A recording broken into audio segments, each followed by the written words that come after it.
The Gram stain. The Gram stain was created in 1884 by Danish physician Christian Gram.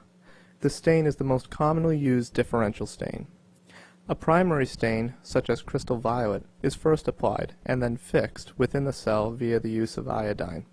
A decolorizer is then applied, which washes away the primary stain from the cell. Finally, a secondary or counter stain, such as safranine, replaces the primary stain in the cell. Some bacteria do not decolorize, and therefore retain their original stain, appearing dark purple. On the other hand, bacteria that decolorize and counterstain with safranine appear pink and are termed gram-negative. The Gram stain is one of the first tests done to unknown pathogens, as it provides initial clues towards their identity. First, a clean microscope slide is passed through a flame face down to sterilize. In a similar manner as the simple stain, a small wax circle is drawn on the sterilized slide to identify the location of the bacteria. A drop of water from a sterilized wire inoculating loop is placed inside the wax circle. Water allows the bacteria to be smeared appropriately. Sterilizing the loop between each transfer, add a small amount of gram-positive and gram-negative bacteria to the same slide, ultimately smearing the two bacteria together. For some labs, multiple gram stains will be completed, with some of the slides containing either gram-positive or gram-negative bacteria.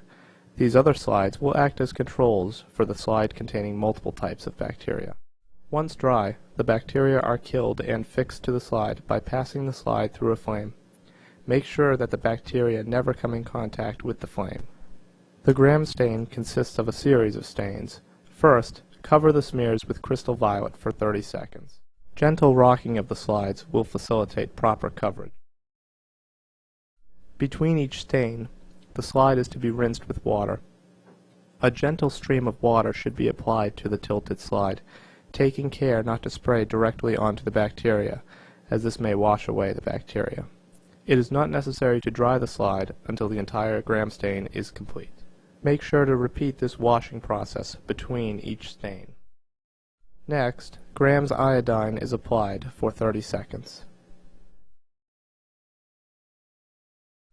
Once complete, the slide is briefly washed and flooded with either 70% ethanol or decolorizer. The exact time of this flooding depends on when the color dripping off the slide is no longer purple. When this occurs, stop decolorizing. Again, rinse the slides and then cover them with the counterstain safranine for 60 seconds.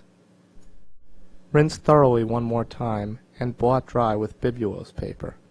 As shown here, using different sheets during the process will aid in rapid drying. However, try to avoid wet or stained sheets. Make sure not to rub the slide, as this will remove the bacteria. Now it is time to view the bacteria using the microscope. If unfamiliar with the proper use and function of the microscope, review the video, How to Use a Microscope. Observe the stain under standard oil immersion by placing a drop of oil on the bacteria smear when the lenses are between 100x and the oil immersion lens. Remember, no cover slip is needed. Seen here are examples of gram-negative, gram-positive, and gram-positive and negative bacteria slides. Color and bacteria characteristics can be used to identify the differences between the gram-positive and gram-negative bacteria.